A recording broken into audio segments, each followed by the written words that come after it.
Okay, so this is to get you started on the homework.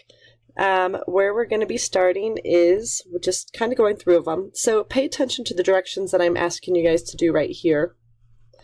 First, you're just going to tell me if it's arithmetic, and so, you can make an A and you'll be answering yes or no. B, what you're going to do is tell me the starting point, so I'll be looking for what we would know, call the y-intercept, and then the constant rate of change. That means I'll also be looking for your m. What are you adding and subtracting by? So again, the starting point is B, and the constant rate of change is your m. We're going to write the recursive formula, which you may look in your flip book now, and then we'll also be writing the explicit formula. So we'll have a C and a D. So let's go through and do these. So first of all, I just want to see if it's arithmetic right now. So when I go from negative 18 to negative 8, and negative 8 to 2, and 2 to 12, what I notice is that I'm always adding 10. So this is arithmetic. So is it arithmetic? My first answer is going to be yes. B, my adding 10 is my m. And then I will need to actually find the y-intercept. So if you remember, I'm just going to erase this, that this is the first term, the second term, the third term, and the fourth term. So what we don't know still, and we'll have to backtrack, is what is that 0th term, because the y-intercept is when, this y-intercept here is when x is 0. So if we are adding 10 this way, then I can use my calculator and just subtract 10. So if I'm at negative 18, what I can do is just subtract 10, and then I'll realize that B is actually negative 28. Okay? And so with that, I'm going to write the recursive formula. So again, what the recursive formula does, it just allows you to find the next couple terms. So if I want to find the term after 12, this is what I would do. To find the next term, and you write that as an plus 1, I would take my most current term, which in this case happens to be this 12 up here, and I would add 10. So that's the recursive formula. And then the explicit formula is just what we did with linear, but instead of, I'll put this up here, instead of x and y, we'll be using n and a sub n. So instead of y, it's a sub n equals m, and instead of x, we'll use n, and then that y-intercept that we found. And that's how you do problems 1 through 4. So if it's not arithmetic, then you'll simply just say no, and then you will not proceed with step B, C, and D, because we won't be able to do those. So you'll be trying 2, 3, and 4.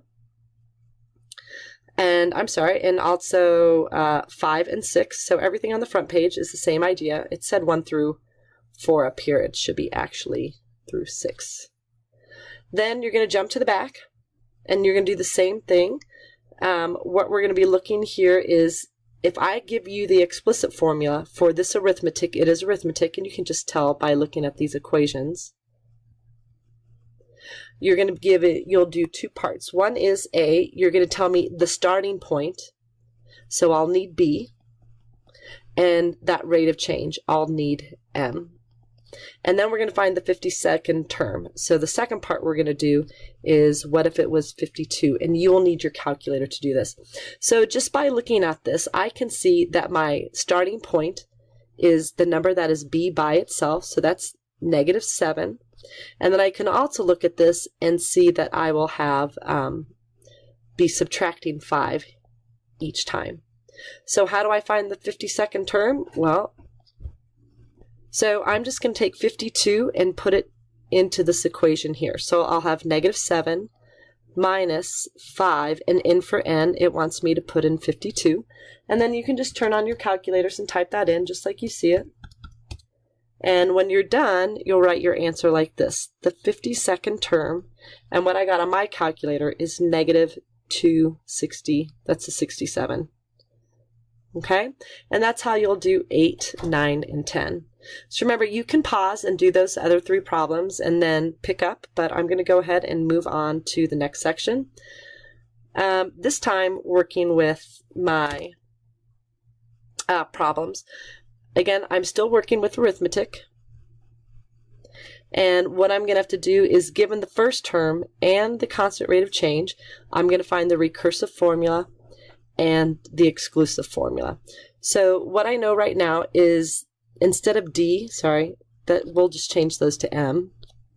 So if you want to do that real quick.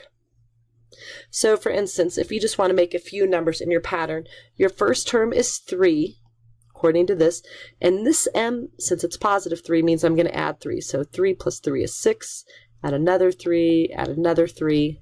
So for here, what I'll do is write the recursive formula. So to write the recursive formula, to find the next term, it's always the most current term, so in this case it would be 12, and I will be adding 3. And for the exclusive formula, remember, all need B, and so this is the first term, so we will have to backtrack one more to find B. And so if I'm adding 3 this way, I'll be subtracting 3, and I'll see that it's 0. So with B being 0 and your M being 3, you can now write your exclusive formula. So to find any term, you take your starting point, and hold on, let me write this. We would take 3n plus our y-intercept. And you don't technically need the 0 there, but if you'd like to put it there, you can. So think about that as you do problems 12 through 14. And that's it. So this is your homework.